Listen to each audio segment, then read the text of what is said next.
अस्सलाम वालेकुम जी सारे दोस्तों जी की हाल है। मैं उम्मीद करता हाँ ठीक होवे खैर खरीयत नाल होवे। अज बड़ी दूरों दुनिया आई है सन मिलन पहली बार मेरे हिसाब नाल भाई अनस साहब ने हाफजाबाद तो आए न, हाफिज तैयब साहब ने जेडे साडे कोल जुमा पढ़ाते हैं। अज मैं पोस्ट भी लाई सी लेकिन मैं आप नहीं पहुँच सकिया, मेन तो गल आए जुमे ते। उस तो बाद भाई अब्दुल्ला साहब ने और भाई सुहेब साहब ने 4 बंदे सन हाफजाबाद तो स्पैशल साडे डेरे ते समझ लो दरिया के उत्ते बिल्कुल सन मिलन आए न।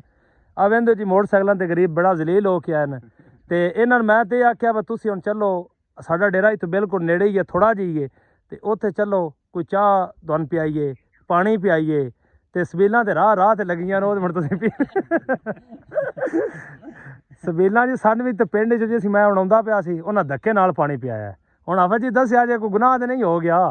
नहीं जो कर लिया जो तुसां ओही बड़ा है अच्छा गुनाह ते होया ही फिर चलो जी हुण मुनाफा जी पी लिया, हुण की करिए उन्हें धक्के नाल पियाया ते उस मामे आण उन्हें आख्या जी जान तां देना तू पीना है ते नहीं तो तेरे सा उत्ते टप सारा रोड ने। ठीक है मुड़े भी गल 2 बार दिन मां करिए तां मामा बनदा है इंज नहीं।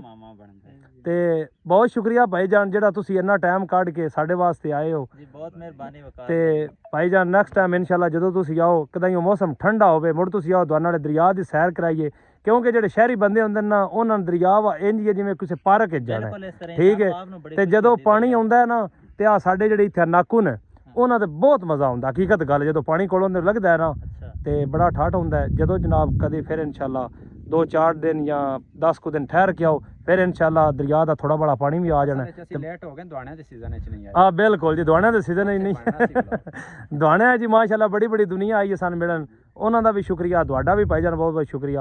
वसदे रहो सज्जनों, अस्सलाम वालेकुम।